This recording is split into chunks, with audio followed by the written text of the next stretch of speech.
Bonjour. Merci beaucoup de nous consacrer un petit temps. Je sais que votre agenda est très chargé, mais nous sommes heureux de pouvoir partager avec vous sur un sujet qui nous est cher et nous avons une formation à la fin du mois et cette formation qui s'intitule La rencontre et l'Eucharistie. Effectivement, moi j'ai eu la joie de vous rencontrer à une formation à Bordeaux et de découvrir votre magnifique livre, Éloge spirituel de la rencontre. Et dans notre atelier que nous allons faire, nous avons vraiment le souhait de parler de cette rencontre, cette fameuse rencontre dont vous parlez dans votre livre. Et dans un premier temps, on avait vraiment décidé de réfléchir, car beaucoup de personnes qui seront à cette formation font partie du SEM, ou font partie d'une aumônerie, d'EHPAD, d'aumônerie, d'hôpitaux. Et nous croyons que ces visites ne sont pas forcément des visites d'Eucharistie, mais des visites de rencontre. Voilà. Alors ma première question, Père, c'est voilà, qu'est-ce que c'est qu'une rencontre?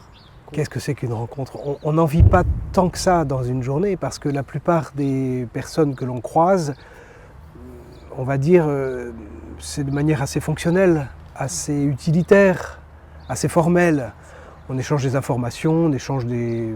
Mais une rencontre, c'est autre chose, effectivement. C'est comme on devrait toujours en vivre quand on visite une personne malade, parce qu'on ne voudrait pas rencontrer cette personne de manière fonctionnelle ou utilitaire, on voudrait rencontrer la personne en réalité. Qu'est-ce qu'une rencontre? Peut-être que ce serait lorsque deux personnes se rencontrent réellement au niveau de leur personne. C'est-à-dire ce qui n'est pas leur ego, ce qui n'est pas ce moi un peu brouillon que nous sommes au départ, très centré sur nous-mêmes en fait. Et cet ego centré sur lui, il est toujours en nous, hein, on le voit ressurgir régulièrement, mais où l'on se rencontre vraiment au cœur de ce que nous sommes, qui n'est pas justement cet ego centré sur lui-même, qui est cette personne. Voilà, on pourrait opposer l'ego à la personne, et la personne, c'est celle qui est ouverte à l'autre, qui est plus décentrée que recentrée sur elle-même. Voilà. Eh bien, on en vit quand même quelquefois des rencontres dans une journée. Et il me semble que quand on va visiter une personne malade ou en fin de vie, c'est ça que l'on cherche. On ne cherche pas juste à apporter quelque chose ou à remplir une fonction.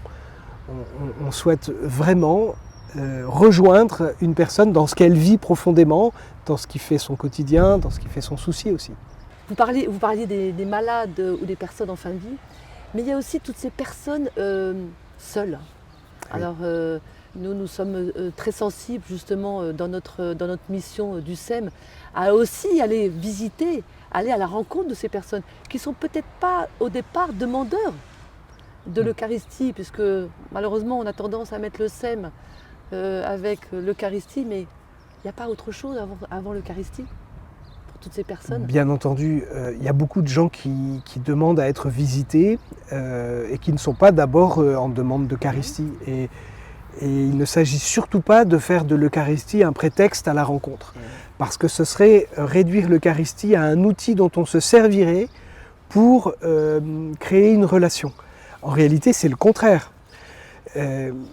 L'Eucharistie, on peut dire, c'est l'horizon que peut-être à un moment on pourra atteindre, parce que l'Eucharistie, c'est la rencontre des rencontres. C'est-à-dire, c'est celle devant laquelle on s'efface pour laisser le Seigneur rencontrer en plénitude cette personne.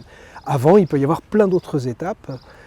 Effectivement, une personne seule, on ne va pas d'abord arriver avec l'Eucharistie comme d'un outil, mais c'est tellement fréquent de faire cette erreur. Peut-être faut-il commencer par rejoindre effectivement la personne dans ce manque, dans la réalité de sa vie, dans la blessure peut-être aussi qu'elle vit, et puis ça peut durer des semaines, des mois peut-être, cette relation, avant que peut-être un jour on perçoive une vraie demande, une vraie attente du Seigneur. Dans votre livre, il y a un chapitre que j'ai beaucoup apprécié et qui m'a beaucoup bousculé et qui répond beaucoup à ce que je ressens. Vous dites à un moment, il s'agit probablement ici de la plus belle expérience qui puisse nous être donnée, de vivre dans une rencontre, c'est rencontrer Dieu en l'autre. Oui, ce chapitre, il est écrit à partir du récit de la visitation dans l'Évangile, où Marie rencontre sa cousine Élisabeth et où l'on perçoit que dans cette rencontre entre ces deux femmes se joue une autre rencontre à travers les enfants qu'elle porte, et Marie porte en elle, on le sait depuis le chapitre précédent, depuis les versets précédents, elle porte Jésus. Et véritablement, cette rencontre, cette visitation dans l'Évangile, pour moi, est l'archétype de la plus belle chose qu'on puisse vivre. Et en fait, la plus belle chose qu'on puisse offrir aux autres, c'est même pas nous-mêmes en réalité, c'est Dieu en nous. Comme si la plus belle mission qui nous était donnée, c'était de cultiver cette présence de Dieu en nous pour l'offrir. En réalité, ce qu'on cherche en l'autre, c'est plus que l'autre. C'est cette part d'infini, alors on met le mot qu'on veut dessus, mais nous, chrétiens, nous avons la parole de Dieu qui nous aide à comprendre de quoi il s'agit en fait. C'est Dieu en nous que nous cherchons. C'est ce qui me fait penser que les rencontres les plus belles que nous vivons, en fait, nous dépassent littéralement. C'est pas seulement l'autre qu'on rencontre, c'est beaucoup plus que l'autre. Dans votre livre, vous insistez beaucoup, et je vous suis à 150%, sur l'importance de l'écoute. Sur l'importance de l'écoute. Souvent, on entend des bénévoles ou des personnes de nos équipes qui nous disent « Oh, de temps en temps, je ne sais pas quoi dire, je n'ai pas les bonnes réponses. » J'aimerais vous entendre sur ce sujet de l'écoute et sur ce sujet aussi de la réponse. Souvent, on a l'impression qu'on a écouté une personne lorsqu'on a entendu ce qu'il a dit ou ce qu'elle a dit. En réalité, on sait très bien que c'est beaucoup plus complexe, que l'écoute... En fait, écouter, c'est une posture qu'on doit rechercher constamment, qui est une posture d'accueil et d'ouverture, mais on sait très bien que la personne qui est en face de nous, il y a ce qu'elle arrive à verbaliser, et puis il y a tout le reste. L'écoute, c'est pas seulement entendre des mots, en réalité, c'est savoir écouter les silences, savoir écouter les absences, savoir écouter ce que l'autre ne peut pas dire parce qu'il ne trouve pas les mots. Et ça serait bien simpliste de penser qu'on aurait fait notre travail d'écoutant quand on aurait juste entendu ce qui a été dit. En réalité, je n'ai pas trop de réponse à votre question parce que moi-même, je cherche constamment comment faire pour écouter vraiment une personne.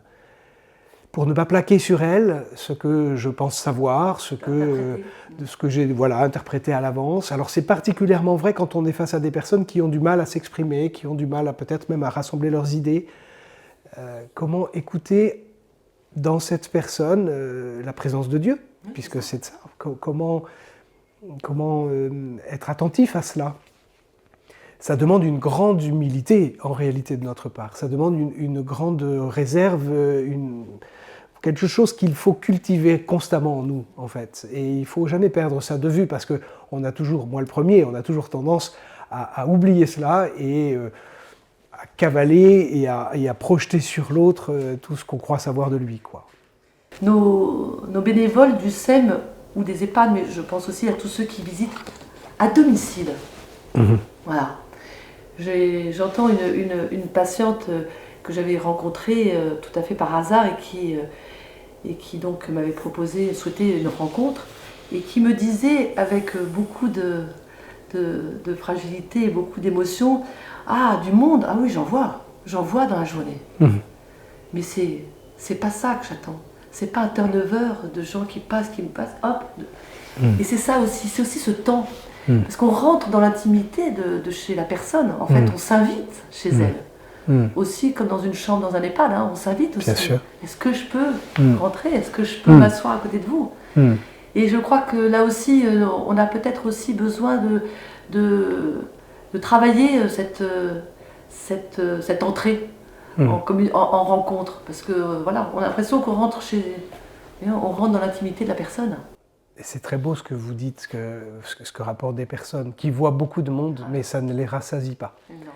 C'est saint Ignace qui disait: ce qui rassasie l'âme, ce n'est pas d'en savoir beaucoup, c'est de goûter intérieurement une parole. C'est comme les amis. Les amis, on n'a pas besoin d'en avoir beaucoup dans la vie. Ce qu'il faut, c'est en avoir quelques-uns de très bons. C'est ça. Et on pourrait décliner cette idée sur plein de registres.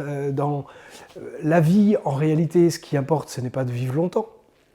c'est de vivre bien. C'est-à-dire, il y a des vies de personnes, de grands saints et de grandes saintes de notre Église qui ont été très courtes, mais qui ont été d'une telle qualité, d'une telle densité. Ce qui importe, c'est pas beaucoup, en fait, c'est quelque chose de qualité. Et sans doute que quand on visite des personnes seules, des personnes qui disent cela, ce que vous venez de dire, alors là, il faut vraiment avoir ça au creux de l'oreille en disant mais quelle présence je vais pouvoir donner à cette personne pour qu'elle soit rassasiée, en quelque sorte, de cette... Et non pas rassasiée de moi, encore une fois. C'est rassasiée de Dieu. Est-ce qu'il va y avoir quelque chose de cette rencontre de Dieu entre nous? Dans votre livre, à un moment, vous parlez justement de cette très très belle rencontre qui, je crois, vous a beaucoup marqué, normal, hein, comme beaucoup de nos rencontres. Moi, j'avais 2 questions par rapport à cette rencontre avec cette femme qui se voit au fil de vos rencontres, qui voit la maladie qui prend le dessus et qui vous appelle, hein, qui a besoin de ces rencontres. Elle a besoin de ces rencontres. Et elle va même jusqu'à vous montrer la tumeur qui est là, quoi. J'avais une question un peu intime, mais qui me taraude, parce que j'essaie de le vivre moi aussi. Quand je sais que je vais dans une rencontre où ça ne va pas être forcément très facile, avant de rentrer dans la chambre, j'essaie de demander au Seigneur un peu d'aide, parce que je ne sais pas si je vais avoir les bons mots. Et pour nos personnes qui seront là à cette formation, j'aimerais pouvoir aussi leur partager ce genre de petites difficultés qu'on peut avoir. Et là, par exemple, par rapport à cette jeune femme que vous avez rencontrée si souvent, est-ce que vous avez fait appel avant de rentrer dans cette chambre? Comment vous êtes mis dans cette posture avant cette rencontre, avant vos rencontres avec elle? En fait, chacun de nous, il faut que l'on trouve nos petits rituels. Parce que, évidemment, avant des rencontres aussi décisives, où il y a une telle attente de la part de la personne qu'on visite, on ne peut pas rentrer sans prendre le temps de prier. Un peu comme on rentrerait, boum, en ouvrant la porte et encore une fois de manière très fonctionnelle, ça c'est terrible. Alors moi j'ai mon petit truc, voilà, c'est toujours le même. En fait, je relis intérieurement Exode 3, la rencontre de Moïse au buisson ardent. Moïse qui rencontre Dieu au buisson ardent, et cette parole de Dieu: retire les sandales de tes pieds, car la terre que tu foules est une terre sainte. C'est des mots qui sont adressés par Dieu à Moïse, mais que l'on peut très bien entendre au moment où l'on entre dans la chambre d'une personne en fragilité ou malade. Retire les sandales de tes pieds, car la terre où tu te tiens est une terre sainte. C'est-à-dire la vie de cette personne, c'est tellement précieux qu'il faut enlever tes gros sabots. En quelque sorte, moi c'est comme ça que je l'entends, enlève tes gros sabots. Et les pieds nus, c'est vraiment la position de l'humilité qu'on essaie de trouver. Voilà. Alors moi, c'est toujours ces mots qui me reviennent à l'esprit, et c'est ma prière. Voilà, je demande à Dieu de m'aider à rentrer les pieds nus, c'est-à-dire surtout pas dans une posture de surplomb, de celui qui sait, de celui qui va avoir la réponse à toutes les questions. Ben non, je me souviens très bien de la rencontre que vous avez évoquée dans ce livre. Jeanne, je l'ai accompagnée comme j'ai pu, je n'avais pas de réponse aux questions qu'elle me posait. Et pourtant, elle me rappelait sans cesse. Et pourtant, vous étiez là. Et pourtant, voilà, j'étais là. Et c'est une femme qui est décédée dans une paix profonde. Mais moi, j'ai été le témoin émerveillé du chemin qu'elle a fait. Elle m'a, en quelque sorte, elle m'a fait un cadeau magnifique de pouvoir m'approcher d'elle et d'être ce témoin. Voilà, il faut que chacun de nous trouve son petit rituel de prière, parce que c'est de la prière en vérité, avant de rentrer dans une chambre ou chez quelqu'un. Par rapport à ces rencontres, je pense à celle de Jeanne, mais vous en avez certainement eu beaucoup d'autres, et nous aussi dans nos visites. Est-ce que vous pensez que toutes ces rencontres, pour pouvoir aussi les vivre et puis les déposer auprès du Seigneur, est-ce que pour vous, l'écriture est quelque chose qui vous paraît pertinent d'avoir comme compagnon de nos rencontres, notre petit cahier pour pouvoir écrire notre relecture pastorale? L'écriture oui, je me demandais si vous parliez de l'écriture sainte. Non, de notre écriture à nous. Alors oui, enfin, pour moi, elle l'est, mais je ne sais pas si c'est... Je ne suis pas sûr que ce soit une loi universelle, parce que chacun de nous, ben voilà, on n'est pas tous faits de la même manière. Moi, presque tous les soirs, j'ai besoin d'écrire une ou deux phrases.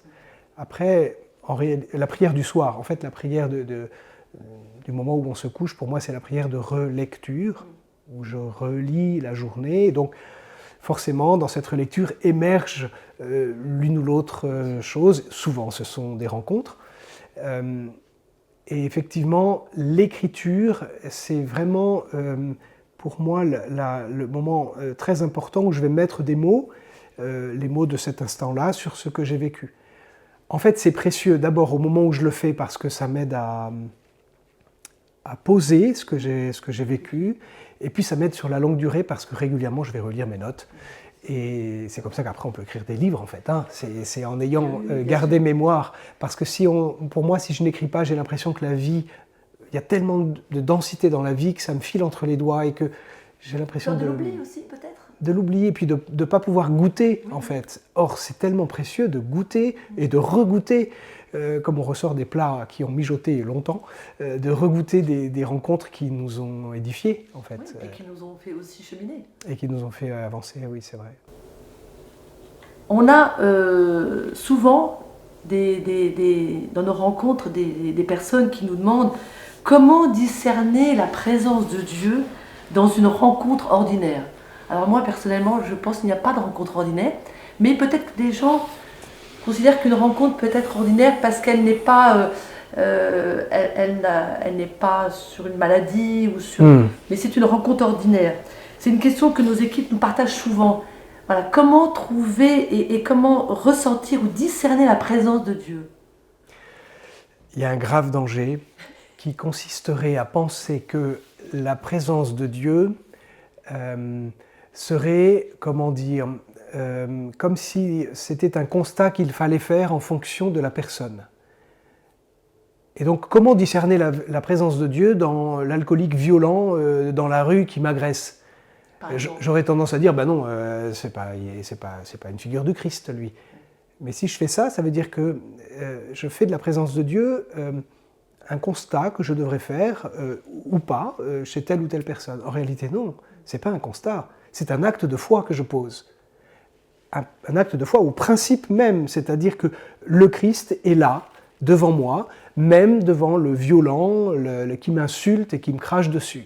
Ça peut paraître surprenant de dire une chose pareille, hein, mais si ce n'est pas un acte de foi que je pose, alors c'est moi qui deviens la mesure de la présence du Christ en l'autre. Et là, je suis dans l'erreur, en réalité. Donc si la présence de Dieu en l'autre est non pas un constat, mais un acte de foi que je pose par principe. Quoi qu'il en soit de sa vertu ou pas, eh bien alors je peux commencer la relation et la rencontre sous un meilleur jour, en quelque sorte. Je ne suis pas dans le jugement, je ne suis pas dans la classification de ceux qui mériteraient que je les rencontre et ceux qui ne mériteraient pas que je les rencontre. Et donc ce qui est vrai, donc si je dis ça d'une personne en prenant un peu une caricature d'une personne violente et insultante, mais en fait toute personne que je rencontre en réalité.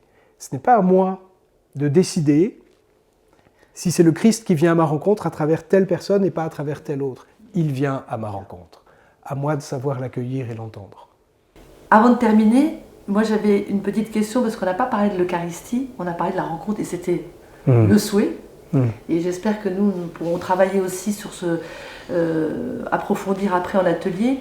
Effectivement, porter l'Eucharistie n'est pas une rencontre avant tout à la personne visitée. C'est après, voilà.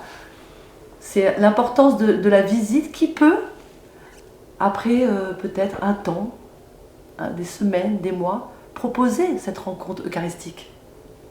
L'Eucharistie, c'est vraiment la rencontre des rencontres. C'est-à-dire celle devant laquelle je dois m'effacer. Et en même temps, quand je porte la communion, je joue un rôle. C'est-à-dire que je suis missionné par l'Église, et c'est pas rien. L'Église me fait de moi un missionnaire, un serviteur qui va porter le Seigneur à une personne. Et comme je le disais tout à l'heure, le danger, ça serait de faire de l'Eucharistie un prétexte, un outil pour pouvoir rencontrer une personne. C'est le contraire, en réalité. Mais nous disions aussi tout à l'heure que la plus belle des rencontres, ou la plus belle chose que l'on puisse offrir à l'autre, c'est la présence de Dieu en nous. Donc, bien sûr que, en fait, nos rencontres ne sont que la partie visible de l'iceberg et qu'il y a quelque chose de bien plus fondamental qui se joue, sans même qu'on le sache, entre nous, comme si Dieu rencontrait Dieu. C'est ça. Le Seigneur rencontre le Seigneur à travers nous. Eh bien, l'Eucharistie, c'est peut-être l'aboutissement, enfin la plus belle horizon vers lequel on puisse tendre dans cet esprit.